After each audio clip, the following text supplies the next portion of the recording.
really have to put the work in, it seems, to find a horror TV show that isn't just something you've seen a million times before. Supernatural, slasher, comedy, they all have their tropes and most of the time they're ruled by them. There are a few outliers though, and when you break the mold, you can get something really great. So I'm Amy from What Culture, and here are 10 horror TV shows that broke all the rules.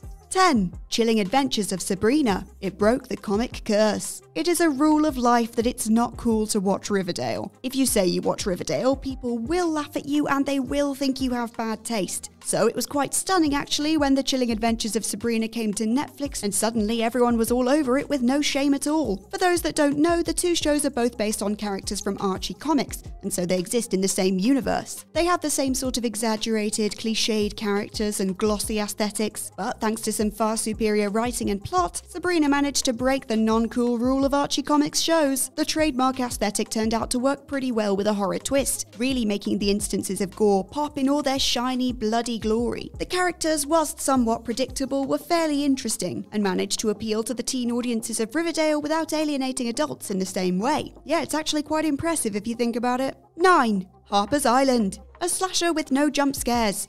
This series is from 2009, but you wouldn't need me to tell you that if you simply looked at everyone's outfits and listened to the first 10 minutes of dialogue. It is so 2000s that you can practically hear the distant Britney Spears and sense the Gap jeans. It's basically easy watching naughties at its best, serving up an ensemble cast, a simple premise, and all the PG-13 slasher fun you could ask for. And the benefit of it being sanitized enough for general consumption, there are no jump scares. It's a rule, it seems, of slashers that they have to be full of jump scares. It's hard these days to find an engaging horror series that doesn't hit you with the same trick over and over. Well, if you want some freedom from these sudden scares, then we've got something for you. Because in fact, we've actually got you covered with a whole article on great horror TV shows without the jump scares.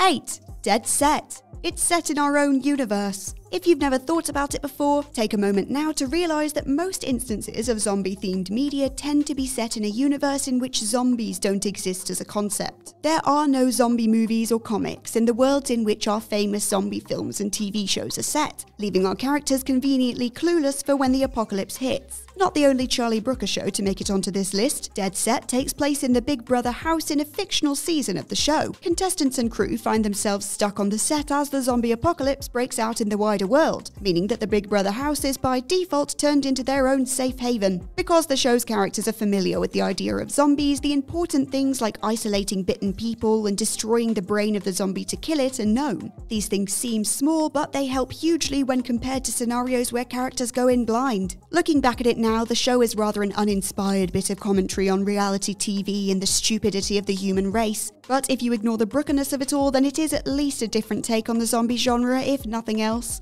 7. Inside Number 9. Breaking the audience's trust. We tend to think that a show owes us transparency, that it will stick to its apparent genre or tone even if its internal contents change. Well, with this show you can't be so sure. The best example of this was the show's iconic live episode. Back in 2018, it was due to broadcast live on the BBC with a Halloween special. The episode started normally, but within a few minutes the audio was cutting out and there was glitches, and then suddenly the BBC technical issues card appeared and it was explained that due to some difficulties, an old episode would air in its place. Facing what just appeared to be a badly prepared bit of telly, 1 in 5 of the show's million live audience turned to another channel. But they would come to regret that. In a feat of event television, through a mix of live studio footage and pre-prepared haunting goodness, the show's creators, Reece Shearsmith and Steve Pemberton, kicked down the fourth wall and involved viewers in a live haunting of Granada Studios. The seed had been planted in the weeks before through newspaper articles about hauntings stopping work on sets. That, combined with the expected BBC-era rigmarole and the actors' incredibly smart Twitter participation, left audiences on the edge of their seat as they believed what was a fun episode of their favourite twisted drama turned into a Halloween haunting nightmare. Watching it in retrospect can't do it justice really, but if you get the chance, it's definitely worth giving it a look over. 6. Black Mirror. It made us the monster. It's a bit of a rule of thumb that to bring in some intrigue, your villain or monster has to be really weird and interesting. People like to be able to look at something gross and scary and go, hell yeah, that looks like horror. So what if you were to be told that the villain was you all along? Although lots of discourse around this Charlie Brooker offering is absolutely rancid and full of self-importance, underneath all the hype there is a solid reason for it. Black Mirror, fundamentally, is a pretty well-made show. Yes, some episodes are better than others, but they all deal with the central problem of humanity itself and what we're doing to each other. The real horror of the whole show comes down to what we as people are capable of, whether that's killing each other, torturing people, or ruining our own lives in search of others' approval. The show, in spite of all its flaws, has made a definite cultural impact, and I think it does us all some good to be reminded of our own monstrous potential sometimes. You never know, maybe one day we'll start doing better. 5. Squid Game. Less than virtuous protagonists. Pretty often, the heroes that we root for and fall in love with in horror are sold as being completely without serious fault. It is a bit of a rule of horror that to survive, you have to be deserving of it in the most unnuanced way. Squid Game, however, uses the first couple of episodes to set up our protagonist as a selfish, reckless, thieving scumbag. He steals from and mooches off his elderly mother. He's a deadbeat dad with little to no interest in actually engaging with his daughter. He's a reckless gambler who refuses to get help or change his ways. You know, they really do sell him as quite a horrible bloke. Whilst we see glimmers of potential, the overwhelming sense we get is that he's mostly out for his own gain. Something you don't often see as shows try to endear you and force you to connect with the characters. Each of the characters we meet are far less than perfect. They're murderers, drug traffickers, liars, and thieves. In the genre, so often only the virtuous final girl survives. But Squid Game gave us a whole host of hugely flawed characters and made us fall in love with them all the same, thus leaving some room for their true natures to blossom. 4. American Horror Story. A new kind of anthology. Anthology shows have been around for a damn long time, but traditionally they cover a different story with different characters every episode. The likes of Tales from the Crypt, Tales from the Dark Side, and The Twilight Zone see every new episode welcome in a new set of characters with stories to tell, in some cases with a narrator bookending the episodes with some sort of monologue. It's quite the genre-bending approach then to extend each story to a whole season's length, making the series an anthology by way of each season containing a new story. American Horror Story wasn't necessarily the first ever show to do this, but it certainly is the most popular, and has been followed by 2016's also popular Channel Zero. First coming to screens in 2011, American Horror Story has since gone through 10 stories over 10 seasons, some of which refer back to each other. Its trend of keeping as many same cast members as possible, as well as its self-referential approach, have caused quite a stir, and that's just to name a few elements that make it the revered show it is. Most people cannot name another show quite like it in both tone and format, and that really is to its credit. 3. The XFiles.